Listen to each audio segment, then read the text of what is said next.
गुढीपाडव्याच्या दिवशी गुढीची पूजा कशी करावी, गुढीपाडव्याच्या दिवशी कोणत्या चुका करू नये, गुढीपाडव्याचा सण कसा साजरा करावा याबद्दलची योग्य माहिती आजच्या व्हिडिओमध्ये तुम्हाला देणार आहे।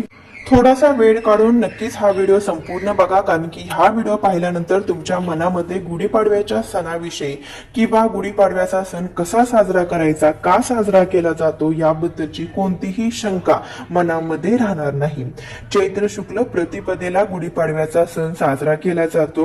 गुढी म्हणजे ब्रह्मध्वज, जी आपल्याला विश्वातील प्रजापती लहरीचे फायदे मिळवून देत असते।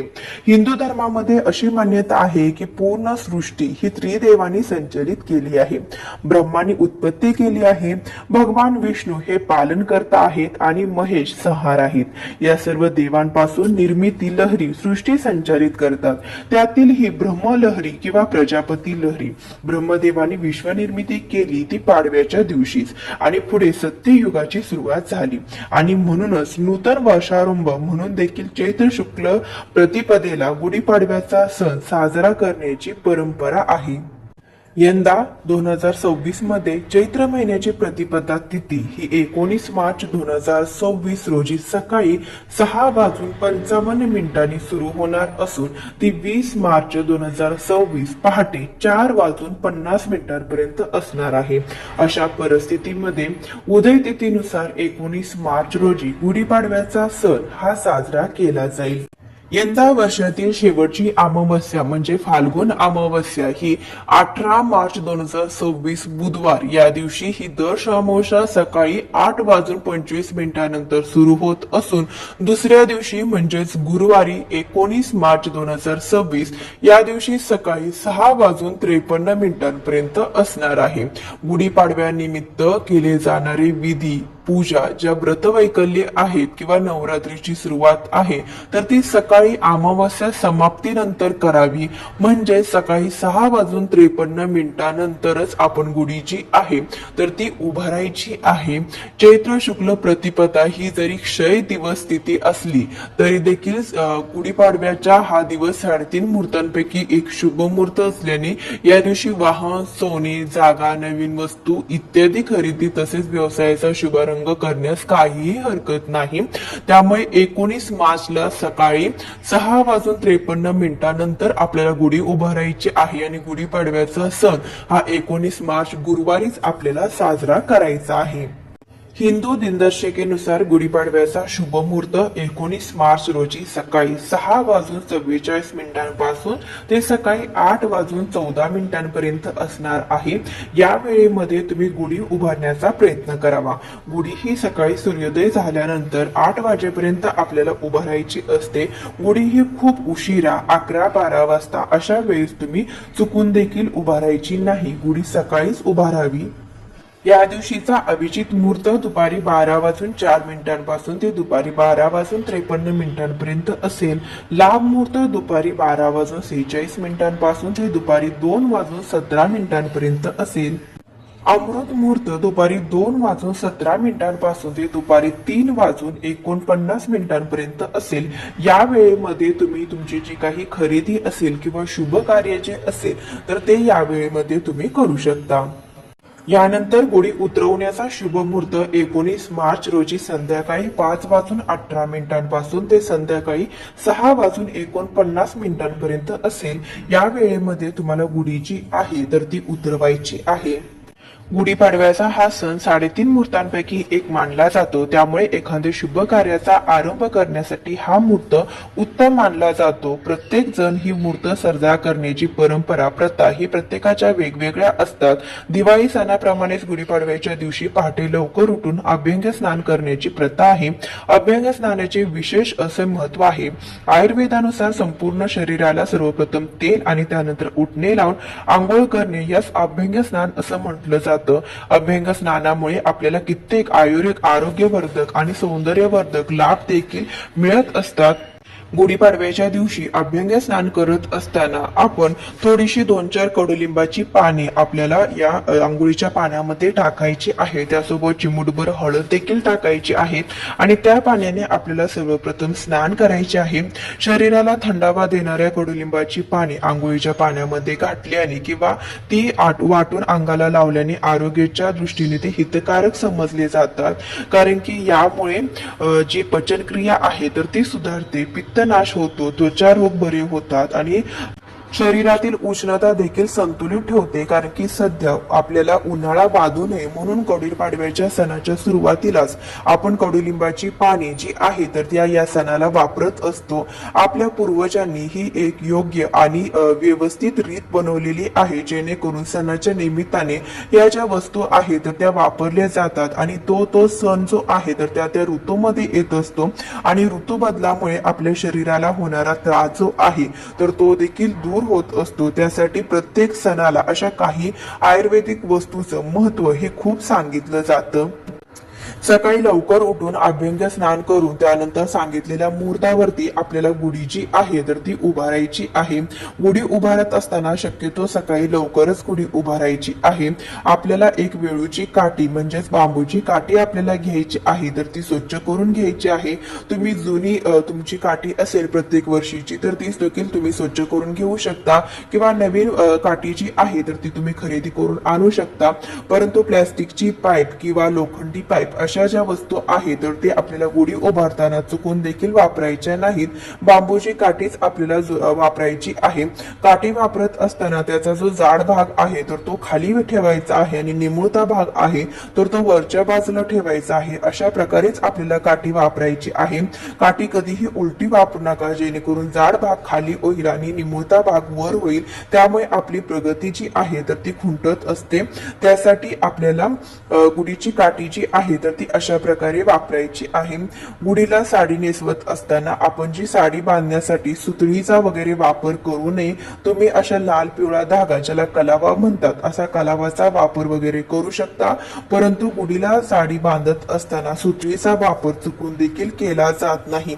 याचं स्पष्ट कारण सांगायचं झालं तर गुढी ही शुभ कार्याचं किंवा नवीन वर्षाचं प्रतीक म्हणून आपण गुढीची पूजा करत असतो आणि सुतळी जी आहे तर ती शोक कार्यामध्ये मृतदेह बांधण्यासाठी वापरली जाते. यासाठी अशा शुभ प्रसंगी आपण सुतळीचा वापर करू नये.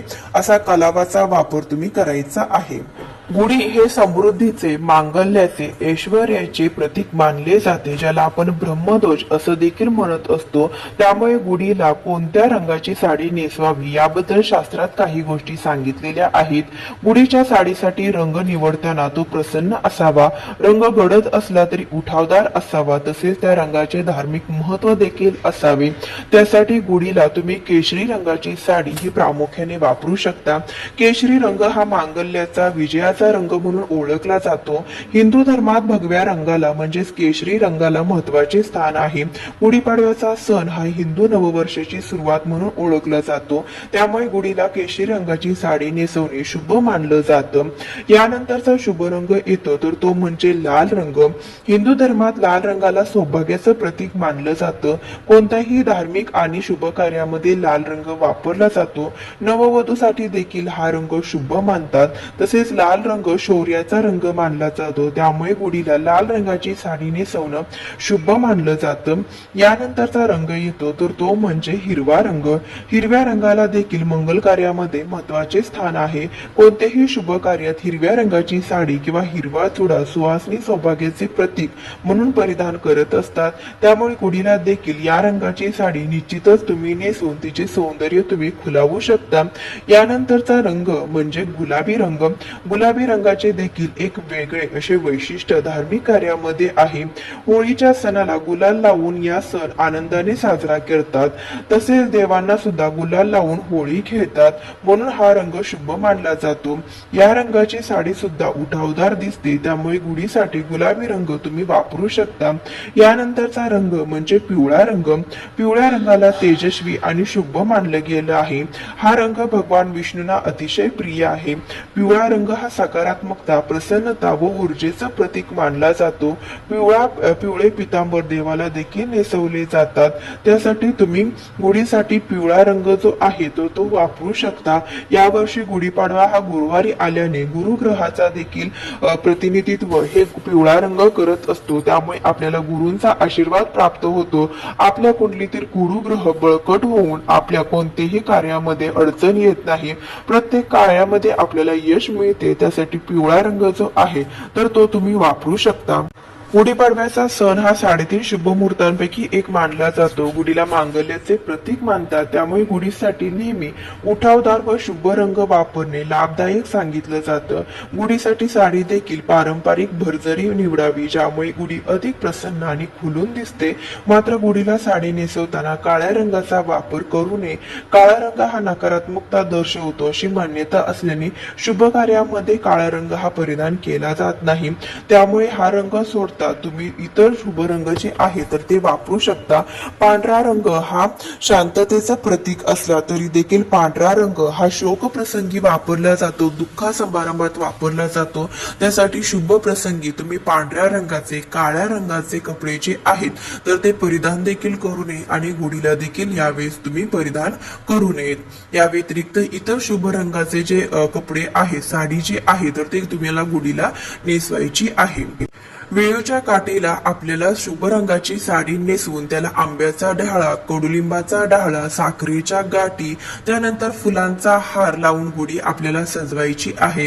तांब्याचा कलश घेऊन त्यावरती आपल्याला ओल्या कुंकवाने स्वस्तिक हे शुभचिन्ह काढून त्यानंतर तो तांब्याचा कलश उलटा करून आपल्याला गुढीला अडकवायचा आहे आणि त्यानंतर गुढी जी आहे तर ती पाटावरती दरवाजाच्या समोर आपल्याला दारामध्ये उभारायची आहे. गुढी उभारत असताना ती उंच उभारावी.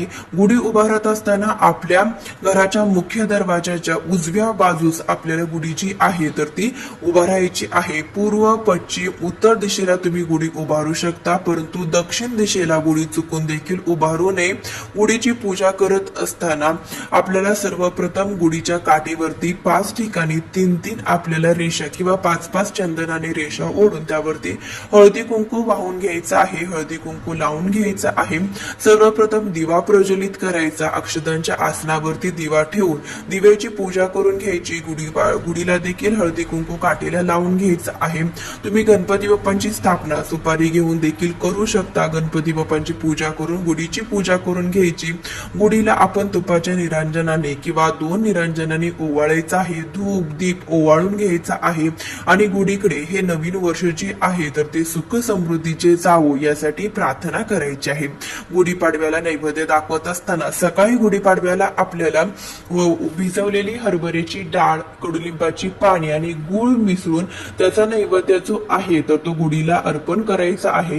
हे जे आहे तर ते गुढीला व्हायचं आहे. त्यासोबतच गुढीला आपण गोड शेवयाचा भात देखील सकाळी दाखवायचा आहे आणि त्यानंतर दुपारी आपण पुरणपोळीचा नैवेद्य बनवायचा आहे. त्यासोबत श्रीखंड पोळीचा देखील नैवेद्य बनवला जातो. तुमच्या परंपरेनुसार हा नैवेद्य बनवून गुढीला अर्पण करायचा आहे. सायंकाळी गुढी उतरवत असताना आपल्याला गुढीला दही भाताचा किंवा दूध साखरेचा नैवेद्य दाखवून गुढी जी आहे तर ती उतरवायची आहे. गुढीपाडव्याला सकाळी आपण जेव्हा गुढीला कडुलिंबाची पाने, हरभऱ्याची डाळ आणि गूळ हे अर्पण करतो वाहतो त्यावेळेस उपाशी पोटी घरातील सर्वांनी देखील गुढीपाडव्याच्या दिवशी कडुलिंबाची पाने आणि गूळ जो आहे तर तो खायचा आहे. तर केवळ धार्मिक कारणांसाठीच नव्हे तर शरीरासाठी आरोग्यदायी फायदे देणारी ही परंपरा शास्त्रीय दृष्ट्या देखील महत्वाची आहे. उन्हाळ्याच्या प्रारंभी शरीराला आवश्यक असलेली ही जी परंपरा आहे तर ती खूप लाभदायक आहे. रोग प्रतिकारक शक्ती मिळवण्यासाठी कडुलिंब आणि गुळाचं सेवन हे लाभदायी मानलं जातं. कडुलिंबाची पाने ही नैसर्गिकरित्या डिटॉक्सिफाईंग असतात. त्यात अँटीबॅक्टेरियल आणि अँटी व्हायरल गुणधर्म असल्यामुळे शरीरातील हानिकारक घटक बाहेर टाकण्यास मदत होते. गुळ हा नैसर्गिक स्वीटनर असल्याने शरीरातील घाण बाहेर टाकण्याच्या प्रक्रियेला गती मिळते. त्यामुळे पचनक्रिया सुधारते आणि शरीर हलके हलके वाटते. गुढीपाडव्याला कडुलिंब गुळ खाण्यामागे पारंपरिक कारणासोबत काही वैद्यकीय कारणे देखील आहे. हे कडू गोड मिश्र शरीरातील विषारी घटकांसाठी मात्र जीवघेणे ठरते.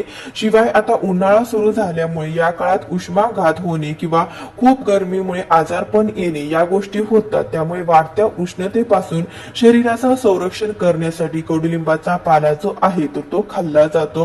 गुढीपाडवा चैत्र महिन्यामध्ये येतो, जो उन्हाळ्याची सुरुवात दर्शवतो. या काळात वाढत्या तापमानामुळे शरीरातील उष्णता वाढते.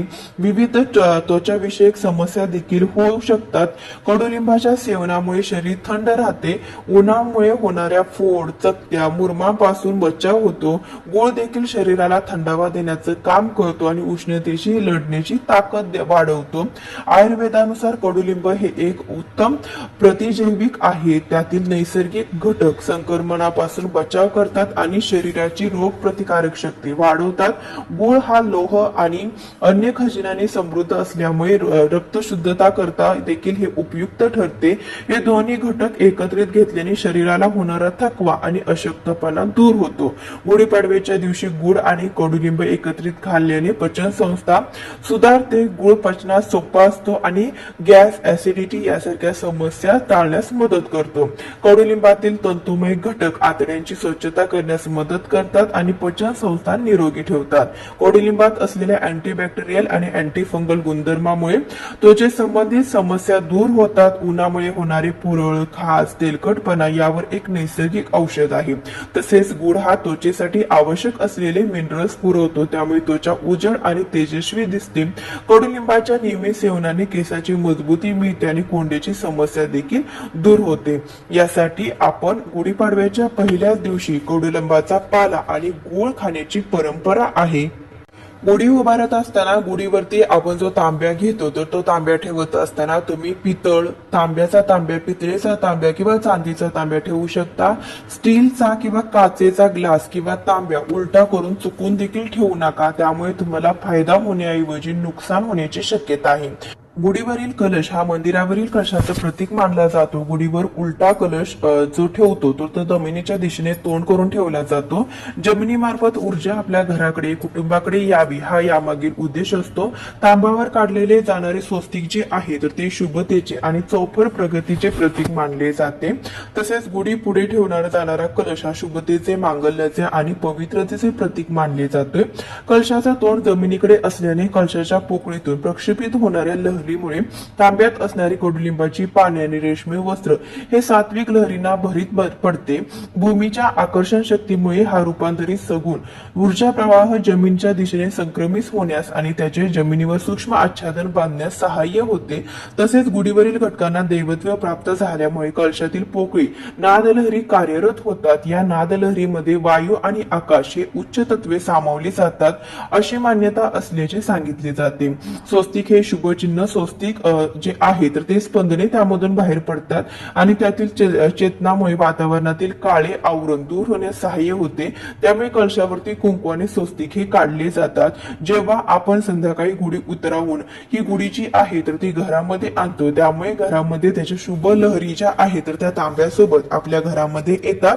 यासाठी गुढीला तांब्याचाच तांब्या आपल्याला उलटा करून ठेवायचा आहे. तुम्ही यावरती काचेचा किंवा स्टीलचा ग्लास किंवा तांब्या जो आहे तर तो वापरायचा नाही. त्यामुळे नकारात्मकता या धातूमध्ये सामावली जाते आणि ती आपल्या घरामध्ये येते. त्यासाठी आपल्याला तांब्याचा किंवा पितळेचा किंवा चांदीचा कलर जो आहे तर तो उलटा करून ठेवायचा आहे. ही झाली गुढीबद्दलची माहिती. आता गुढी कधी उतरवायची याबद्दलची तुम्हाला मी माहिती देते. या अगोदर मी शुभ मुहूर्त सांगितला, त्यावेळेमध्ये तुम्हाला गुढी उतरवायची आहे. गुढी सूर्यास्ताच्या अगोदर उतरवली जाते. सांगितलेल्या शुभ मुहूर्तावरती गुढी उतरावी, त्यासाठी तयारी करून घ्यायची. गुढी उतरवत असताना गुढीला पुन्हा एकदा हळदी कुंकू अर्पण करायचे, धूप दीप आरतीने ओवाळून घ्यायचं आहे. गुढी समोर एक नारळ आपल्याला वाढवायचा आहे आणि त्यानंतर गुढीला दही भाताचा किंवा दूध साखरेचा नैवेद्य दाखवून गुढी जी आहे तर ती सायंकाळी उतरवायची आहे. गुढी घरात घेऊन यायची आहे. सूर्यास्ताच्या अगोदर आपल्याला गुढी जी आहे तर ती उतरवून अगदी तुम्ही घरात घेऊन या. त्यानंतर त्याला नेसवलेली साडी जी आहे तर त्यामध्ये दैवी तत्व प्राप्त झालेलं असतं तो ते साडी जी आहे तर ती तुम्ही वर्षभर तुमच्यासाठी वापरू शकता. जो कडुलिंबाचा पाला आपण लावलेला आहे त्यातली 2-4 पानं आपण आपल्या धान्यामध्ये आपलं तुम्ही जे काही धान्य तुमच्या घरामध्ये ठेवलेलं असेल, तांदूळ असेल, गहू असेल किंवा ज्वारी असेल, कोणतंही धान्य असेल त्यामध्ये थोडंसं तुम्हाला टाकायचं आहे. त्यामुळे वर्षभर आपल्या घरामध्ये धनधान्याची कमतरता ही भासत नाही आणि अन्नपूर्णेचा आशीर्वाद आपल्याला प्राप्त होतो. यासोबतच कडुलिंबाची पाने धान्यामध्ये टाकल्याने वर्षभर धान्याला कीड देखील लागत नाही. त्यानंतर त्यातली 1-2 पाने तुम्ही तुमच्या पर्समध्ये देखील ठेवायची आहेत आणि त्यातली थोडीशी पाने तुम्ही तुमच्या तिजोरीमध्ये देखील ठेवायची आहे. असं केल्यामुळे आपल्या घरामध्ये धनधान्याची त्यानंतर पैशाची कमतरता भासत नाही. त्यासाठी तिजोरीमध्ये हे जे काही कडुलिंबाची पानं आहेत तर ती थोडीशी तुम्हाला ठेवायची आहे. जो तांब्या तुम्ही ठेवलेला होता तांब्याचा तांब्या तर तो घरामध्ये घेऊन यायचा. त्यामध्ये तांदूळ भरायचं, त्यामध्ये कडुलिंबाची पाने, काही पैसे किंवा 1 रुपयाचं नाणं त्यामध्ये ठेवायचं, हळदी कुंकू व्हायचं आणि त्यानंतर हे जे धान्य आहे तर ते देवघरासमोर सायंकाळी तुम्हाला ठेवायचं आहे. दुसऱ्या दिवशी सकाळी हा तांब्या आपल्याला घ्यायचा आहे. त्यामधलं जे धान्य आहे तर ते नेहमीच्या तांदळामध्ये किंवा नेहमी तांदळाच्या डब्यामध्ये तुम्हाला घालायचं आहे आणि पैसे थोडेसे तांदूळ तुम्हाला घेऊन जे आहे तर ते पिवळ्या किंवा लाल कपड्यामध्ये बांधून तुम्हाला तुमच्या तिजोरीमध्ये ठेवायचं आहे. यामुळे आपल्या तिजोरीमध्ये माता लक्ष्मी ही आकर्षित होते आणि आपल्या घरामध्ये धनधान्याची किंवा पैशाची कमतरता भासत नाही. साखरेच्या गाठी ज्या लावलेल्या होत्या तर साखरेच्या गाठी घरातील सर्वांनी खायच्या आहेत, कारण की बत्तेशी जे आहे तर ते घरामध्ये आपण सर्वांनी खाल्ल्या उन्हाळा जो आहे तर तो बाधत नाही. त्यानंतर जे तुम्ही लिंबाचा ढाळा किंवा उरलेला आंब्याचा ढाळा असेल तर ते तुम्ही सायंकाळी तुमच्या मुख्य प्रवेशद्वारावरती अडकवायचा आहे आणि दुसऱ्या दिवशी तुम्ही हा निर्माल्यामध्ये टाकू शकता. जो तुम्ही गुढीला हार घातला तो देखील मुख्य प्रवेशद्वारावरती तुम्ही गुढीला हार जो आहे तर तो लावू शकता. अशा प्रकारे गुढी आपल्याला उतरवायची आहे. गुढीपाडव्याचा दिवस हा खूप पवित्र मानला जातो. यासाठी या दिवशी कोणत्याही प्रकारचं व्यसन करायचं नाही. मांसाहारी पदार्थ या दिवशी खायचे नाही. कांदा लसूण मांसाहारी पदार्थ किंवा तामसिक पदार्थ या दिवशी खाऊ नये. या दिवशी नखे कापू नये, दाढी करू नये, मिशा कापू नये. असे कोणतेही दाढी, मिशा किंवा नख कापणे, केस कापणे आहेत तर या गोष्टी देखील या दिवशी आपण करायच्या नाहीत. या दिवशी घाणेरडे कपडे घालायचे नाहीत, फाटके तुटके कपडे घालू नये. स्वच्छ धुतलेले किंवा नवीन कपडे या दिवशी घालण्याचा प्रयत्न करावा. या दिवशी शारीरिक संबंध ठेवू नये, ब्रह्मचर्याचे पालन करावे. या दिवशी वर्षातील पहिला दिवस आहे. कोणाबद्दलही अपशब्द वापरू नका, कोणाला शिवागाळ करू नका, कोणाचा अपमान होईल असं तुम्ही वाक्य किंवा आपल्या तोंडून एखादं वाक्य काढू नका, कठोर बोलू नका. घरामध्ये भांडण, तंटे, वादविवाद करणे जे आहे तर ते तुम्ही टाळायचं आहे. या दिवशी दिवसात झोपू नये, गरज नसल्यास प्रवास देखील टाळावा. काळ्या रंगाचे कपडे परिधान करू नये. या ज्या काही नियमांचं पालन गुढीपाडव्याच्या दिवशी अवश्य करावं. गुढीपाडव्याचा दिवस हा आनंदाने, उत्साहाने आपण घालवायचा आहे, जेणेकरून आपलं नवीन वर्ष जे आहे तर ते देखील ऐश्वर्याचं, भरभराटीचं जाईल. गुढीपाडव्याच्या सणाविषयी संपूर्ण माहिती देण्याचा प्रयत्न आज केलेला आहे. व्हिडिओ तुम्हाला आवडला असेल तर नक्कीच व्हिडिओला लाईक करा, जास्तीत जास्त लोकांपर्यंत शेअर करा. या व्यतिरिक्त तुमच्या काही शंका असतील तर कमेंट बॉक्समध्ये नोंदवायला विसरू नका. माझ्याकडून तुम्हा सर्वांना गुढीपाडव्याच्या खूप खूप शुभेच्छा.